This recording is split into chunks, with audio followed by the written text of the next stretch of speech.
औज़ुबिल्लाहिमिनश्शैतानिर्रजीम बिस्मिल्लाहिर्रहमानिर्रहीम। अस्सलाम वालेकुम वरहमतुल्लाहि वबरकातुहू। दोस्तों, आज की इस वीडियो में हम जानेंगे हज़रत बिलाल रज़ियल्लाहु ताला अन्हु की मदीना हिजरत के बाद के वाक़यात। हमारे साथ रहिए और वीडियो को एंड तक वॉच कीजिए। इस्लाम में दूसरी हिजरत हिजरत यसरब यानी मदीना मुनव्वरा की तरफ हिजरत कहलाती है। ये हुक्म इलाही के मुताबिक हुई।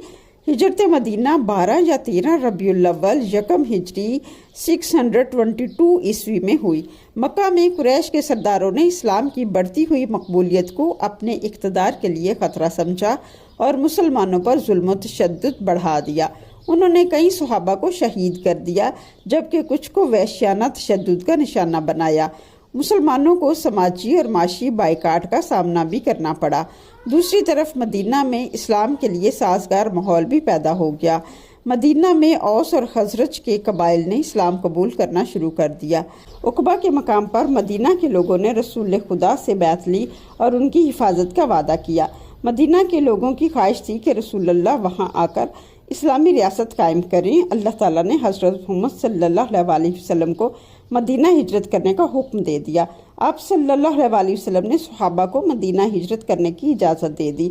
हज़रत बिलाल रज़ियल्लाहु ताला अन्हु भी उन सहाबा के साथ मदीना मुनव्वरा तशरीफ़ ले गए। मदीना मुनव्वरा पहुँचने के बाद हज़रत बिलाल रज़ियल्लाहु ताला अन्हु और सहाबा की तबीयत ख़राब हो गई और उन्हें बुखार हो गया, क्योंकि वहाँ की आबो हवा मक्का की आबो हवा से बहुत मुख्तलिफ थी। जब हज़ूर सल्लल्लाहु अलैहि वसल्लम ने देखा कि बहुत सारे सहाबा कराम बुखार में मुब्तला हो गई हैं, तो आप सल्लल्लाहु अलैहि वसल्लम ने अल्लाह ताला से दुआ की।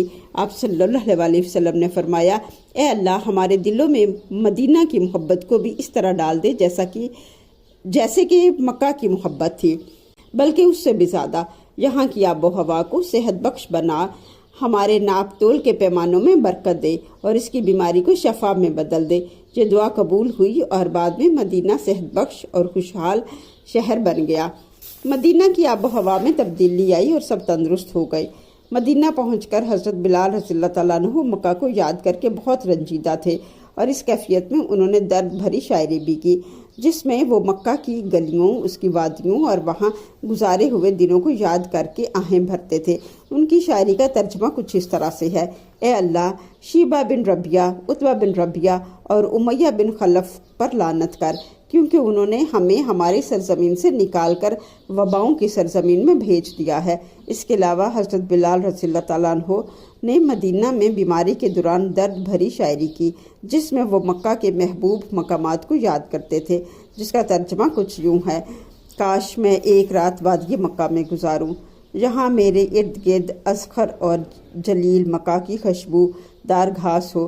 क्या मैं कभी मजना के पानी के पास पहुँच सकूँगा और क्या मैं फिर कभी शामा और तुफैल के पहाड़ों को देख सकूँगा। मदीना मुनव्वरा पहुँचने के बाद सबसे पहला काम मस्जिद नबवी की तामीर था। इस मस्जिद की तामीर में हज़रत बिलाल रज़ियल्लाहु ताला अन्हु ने बढ़ चढ़ कर हिस्सा लिया। ईंटें उठाईं, ईंटें लगाईं, गारा बनाया।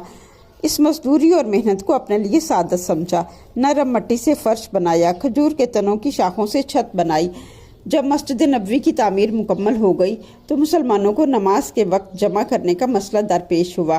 कुछ लोगों ने नाकूस घंटी बजाने का मशवरा दिया, जैसे ईसाई लोग करते हैं। कुछ लोगों ने बगल बजाने का कहा, जैसे यहूदी करते हैं। कुछ ने आग जलाने की तजवीज़ पेश की, लेकिन नबी करीम सल्लल्लाहु अलैहि वसल्लम ने ये तमाम तरीके नापसंद किए। इसी दौरान हज़रत अब्दुल्ला बिन ज़ैद ने ख्वाब में अज़ान के कलमात सुने। उन्होंने सुबह आकर नबी करीम सल्लल्लाहु अलैहि वसल्लम को ये ख्वाब सुनाया। नबी करीम सल्लल्लाहु अलैहि वसल्लम ने फरमाया, ये सच्चा ख्वाब है, तुम बिलाल को ये अल्फाज सिखा दो, वो उन्हें बुलंद आवाज़ से पुकारेंगे, क्योंकि उनकी आवाज़ तुम सब की आवाज़ से ज़्यादा बुलंद है। हज़रत अब्दुल्ला बिन ज़ैद ने हज़रत बिलाल को अज़ान के अल्फाज सिखाए। हज़रत बिलाल रज़ियल्लाहु ताला अन्हु ने इस्लाम के पहले मौज़िन बने। हज़रत बिलाल ने पहली मरतबा मस्जिद नबवी में बुलंद आवाज़ से अज़ान दी। ये एक तारीख़ी लम्हा था और इस वक्त मदीना की फ़ज़ा अल्लाह की किबरियाई से गूंज उठी। हज़रत बिलाल रज़ियल्लाहु ताला अन्हु की आवाज़ में एक ख़ास तासीर थी, जो सुनने वालों के दिलों में अल्लाह की याद को बसा देती। हज़रत बिलाल रज़ियल्लाहु ताला अन्हु की आवाज़ में अज़ान सुनकर लोगों पर एक रिक्कत तारी हो गई। लोग अपने घरों को छोड़कर बाहर निकल आए। यहाँ तक कि خواتین بھی گھروں سے باہر نکل آئیں۔ روایات میں آتا ہے تمام اہل مدینہ، بچے، بوڑھے، جوان، مرد، عورتیں گھروں سے باہر نکل آتے ہیں۔ لوگوں کی آنکھیں پرنم ہو جاتی ہیں، ایمان اور محبت الہی سے ان پر ایک روحانی رکت طاری ہو گئی۔ جب حضرت بلال رضی اللہ تعالیٰ عنہ نے اذان دی تو حضرت عمر فاروق رضی اللہ تعالیٰ عنہ جلدی سے دوڑتے ہوئے نبی کریم صلی اللہ علیہ وسلم کے پاس آئے اور کہا، یا رسول اللہ، میں نے بھی یہی کلمات خواب میں سنے ہیں۔ تو آپ صلی اللہ علیہ وسلم نے فرمایا، یہ اذان اللہ کی طرف سے ایک وحی تھی۔ فجر کی اذان میں نبی کریم صلی اللہ علیہ وسلم کی اجازت سے انہوں نے ایک اضافی جملہ شامل کر لیا، الصلاۃ خیر من النوم، نماز نیند سے بہتر ہے۔ یہ الفاظ آج بھی اذان کا حصہ ہیں۔ ہماری نیکسٹ ویڈیو میں جانیں گے حضرت بلال رضی اللہ تعالیٰ عنہ کون کون سے غزوات میں شامل ہوئے اور ایک بہادر سپہ سالار کی حیثیت سے کون کون سی خدمات سر انجام دی۔ ہماری نیکسٹ ویڈیو کا انتظار کریں۔ ہمارے چینل کو سبسکرائب کرنا نہ بھولیں۔ کمنٹ سیکشن میں اپنی رائے کا اظہار ضرور کریں۔ ایمان کے نور کی اس روشنی کو زیادہ سے زیادہ شیئر اور لائک کریں۔ ہو سکتا ہے آپ کی یہ ایفرٹ کسی کے تجدید ایمان کا باعث بنے، جو آپ کے لیے صدقہ جاریہ ہو۔ جزاک اللہ خیر۔ اللہ آپ کا حامی و ناصر ہو۔ اگلی ویڈیو تک کے لیے اللہ حافظ۔